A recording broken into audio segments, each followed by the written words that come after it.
আসসালামু আলাইকুম। তো বরাবর আমরা যখন নতুন একটা মোবাইল কিনি তখন একটা জিমেইল অ্যাড্রেস খুলি প্লে স্টোরের জন্য, প্লে স্টোর থেকে অ্যাপ্লিকেশন ডাউনলোড দেই। পরে যখন জিমেইলটা প্রয়োজন হয় তখন আমরা পাসওয়ার্ড মনে রাখতে পারি না, পাসওয়ার্ড ভুলে যাই। তো পাসওয়ার্ড রিকভার করার তখন প্রয়োজন পড়ে। পাসওয়ার্ড আপনি কীভাবে, জিমেইলের পাসওয়ার্ড ভুলে গেলে কীভাবে রিকভার করবেন তো জানাবো এই ভিডিওতে।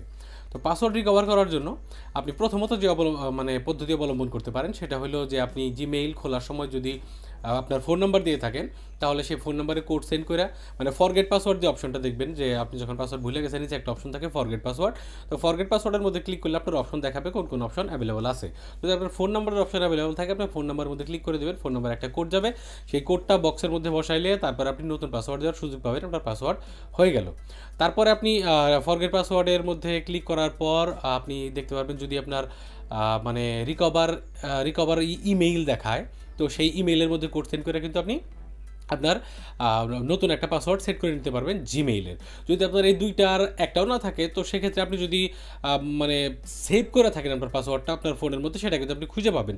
আপনার গুগল ক্রোম ব্রাউজারের মধ্যে যাবেন, গুগল ক্রোম ব্রাউজারের মধ্যে যাওয়ার পরে আপনি কি করবেন, থ্রি ডটের মধ্যে ক্লিক করবেন, তারপরে সেটিংসের মধ্যে ক্লিক করার পরে দেখতে পারবেন Google password manager. Google password ম্যানেজারের মধ্যে ক্লিক করে যদি আপনার সেভ করা থাকে এখানে আপনি দেখতে পারবেন যে আপনার জিমেইলের পাসওয়ার্ড কিন্তু সেভ করা আছে, আপনি ওইখান থেকে দেখে নিতে পারবেন। তো ওই তিনটার কোনো অপশনই যদি আপনার না থাকে, লাস্ট অপশন আপনার ইমেলটা রিকভারি করা। তো রিকভারি করার জন্য আপনি ইমেলটা কোন দিন খুলছেন ওই ডেটটা যদি মনে থাকে তাহলে আপনি খুব সহজেই রিকভারি করতে পারবেন। আর যদি কোনোভাবেই রিকভারি করা সম্ভব না হয় তাহলে নতুন একটা খুলে নেওয়াই ভালো।